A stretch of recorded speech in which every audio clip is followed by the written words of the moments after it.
Good evening everyone. This is me Lapkush Raichan. Welcome to my channel IS pieces Hindi. UP pieces prelims 2024 के लिए आज का lecture अत्यधिक महत्वपूर्ण साबित होगा।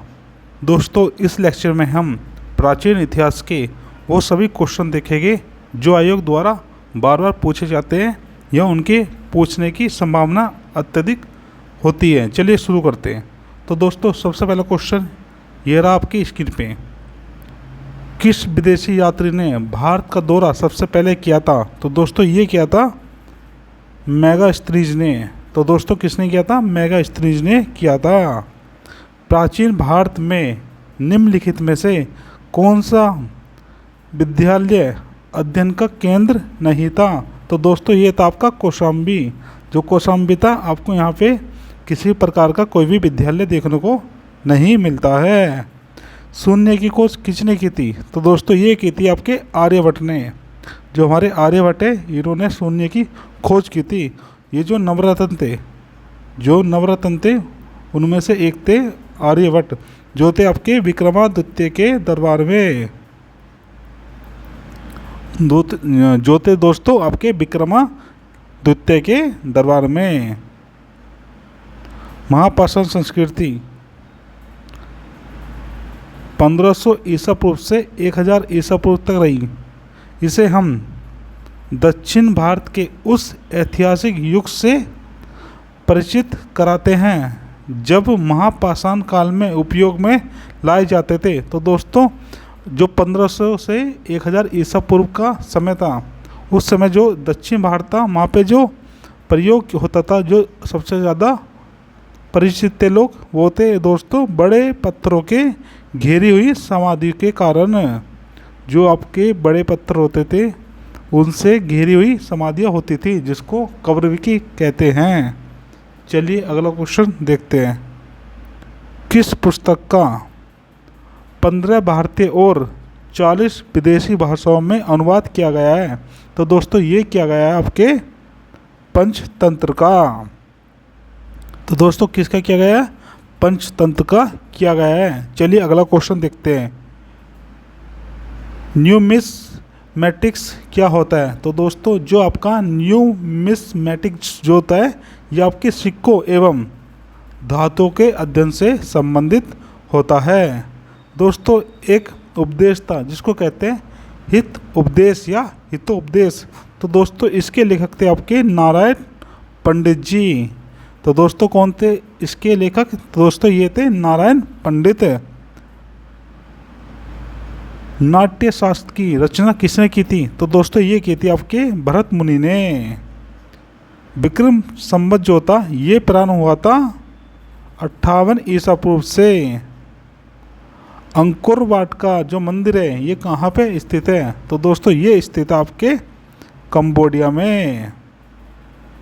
बौद्ध धर्म में महायान पंथ का विकास किसके काल में हुआ था? तो दोस्तों ये हुआ था कनिष्क के समय में। बौद्ध धर्म का महायान और हीनयान में विभाजन किस संगति में हुआ था? तो दोस्तों ये हुआ था चतुर्थ संगति में। प्रथम बौद्ध संगति जो है उसके अध्यक्ष थे। तो दोस्तों उसके अध्यक्ष जो थे ये थे आपके महाकश्यप। इसके अध्यक्ष थे महाकश्यप। दूसरी जो बौद्ध संगति थी इसके अध्यक्ष थे आपके सवकर्मी। तो दोस्तों इसके थे सवकर्मी थे। किसके काल में चतुर्थ बौद्ध संगति हुई थी? तो दोस्तों ये हुई थी कनिष्क के काल में। किसके काल में हुई थी? कनिष्क के काल में हुई थी। गौतम बुद्ध के गृह त्याग को कौन से चिन्ह से बताया जाता है? तो दोस्तों ये बताया जाता है घोड़े के द्वारा। गौतम बुद्ध के निर्वाण का कौन सा चिन्ह बताया जाता है? तो दोस्तों ये बताया जाता है बोधि वृक्ष। तो दोस्तों कौन सा बताया जाता है? बोधि वृक्ष बताया जाता है। गौतम बुद्ध के जीवन को कौन से चिन्ह से दर्शाया जाता है? तो मित्रों ये दर्शाया जाता है कमल के द्वारा, लोटस के द्वारा दर्शाया जाता है। गौतम बुद्ध का सारथी कौन था? तो दोस्तों इनका जो सारथी था इसका नाम था चन्ना। इसका नाम था चन्ना था। चलिए अगला क्वेश्चन देखते हैं। कौन सा वंश ब्रह्म क्षत्रिय वंश कहलाया? तो दोस्तों ये था आपका सेन वंश। जो आपका सेन वंश था इसे ब्रह्म क्षत्रिय वंश कहा गया। कौन सा मिलान इनमें से सही नहीं है? तो दोस्तों जो नागवाद है ये हर्ष द्वारा किया गया है, और जो आपका मुद्रा राक्षस है ये विशाखापट्टनम द्वारा लिखा गया है, और जो मृक्ष पट्टिक है ये शूद्रक है, और रत्नावली जो है दोस्तों ये राजशेखर के द्वारा नहीं लिखा गया है। तो ऑप्शन डी इसका गलत आंसर होगा। चलिए अगला क्वेश्चन देखते हैं। कंटक का गौतम बुद्ध के जीवन में क्या प्रभाव था? तो दोस्तों जो इसका कंटक था ये इनके घोड़े का नाम था, ये घोड़े का नाम था। कौन सा मिलान इनमें से सही नहीं है? तो दोस्तों ये क्वेश्चन हम कर चुके, ये दोबारा आ चुका है। परम सौगात की उपाधि किसको दी गई थी? तो दोस्तों ये दी गई थी राज्यवर्धन को, और जो ये राज्यवर्धन है ये हर्षवर्धन का बड़ा भाई था। तो दोस्तों किसका बड़ा भाई था? हर्षवर्धन का बड़ा भाई था। गुप्त राजाओं के बाद किन राजाओं ने गरुड़ को अपना राज्य चिन्ह बनाया था? तो दोस्तों ये बनाया गया था पल्लवों के द्वारा। तो दोस्तों किसके द्वारा बनाया गया था? पल्लवों के द्वारा बनाया गया था। किस सातवाहन राजा ने सर्वप्रथम राजा के नाम के सिक्के जारी किए थे? तो दोस्तों ये किए थे सातकर्णी प्रथम ने। तो दोस्तों ये किए थे सातकर्णी प्रथम ने। जो सातकर्णी प्रथम है, जो सातवाहन के शासक होते थे, ये अपने नाम से पहले अपनी माता का नाम लगाते थे, क्योंकि यहाँ पे ऐसा कहा जाता है ये मात्र सत्तात्मक शासन देखने को मिलता था। समुद्रगुप्त के समय कांची का राजा कौन था? तो दोस्तों ये थे विष्णुगोप। तो दोस्तों यहाँ के राजा थे विष्णुगोप। चलिए अगला क्वेश्चन देखते हैं। 4 अश्वमेध यज्ञों का आयोजन किस राजा ने कराया था? तो दोस्तों ये कराया था आपके परवरसेन प्रथम ने। तो दोस्तों किसने कराया था? परवरसेन प्रथम ने। ग्रीक रोमन साहित्य में चंद्रगुप्त मौर्य को सेंड्रोकोटस कहा गया है।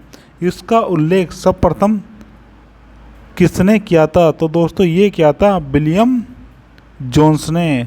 तो दोस्तों ये किया था विलियम जोन्स ने किया था। किस राज्य के राजाओं ने सीरिया के साथ राजनीतिक संबंध रखे थे? तो दोस्तों ये रखे थे आपके मौर्य ने। अगला क्वेश्चन देखते हैं। भारत का प्रथम शक राजा कौन था? तो दोस्तों ये था आपका मोगा। जो प्रथम शक राजा शासक था इसका नाम था मोगा।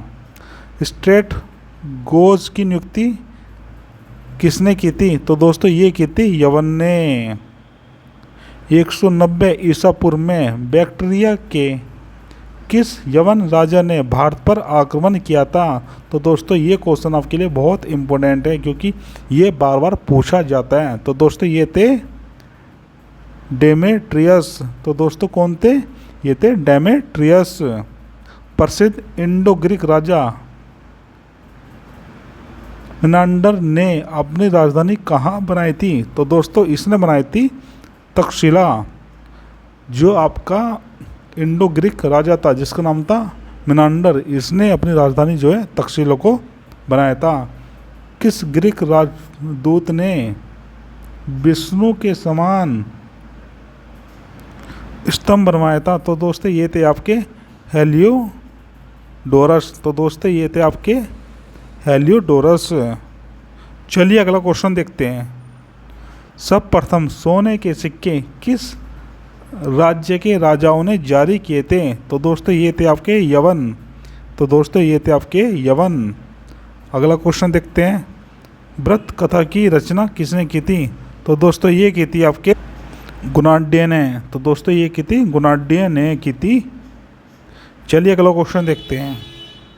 किस सातवाहन राजा ने शक राजाओं से मालवा को वापस जीता था? तो दोस्तों ये जीता था गोमतीपुत्र सातकर्णी ने। तो दोस्तों ये जीता था गोमतीपुत्र सातकर्णी ने।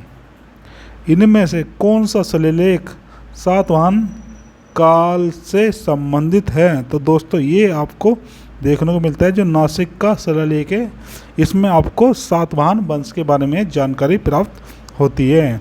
सातवाहन वंश के किस राजा ने गाथा सप्तशती की रचना लिखी थी? तो दोस्तों ये थे आपके राजा हाल, जो राजा होल थे इन्होंने लिखी थी।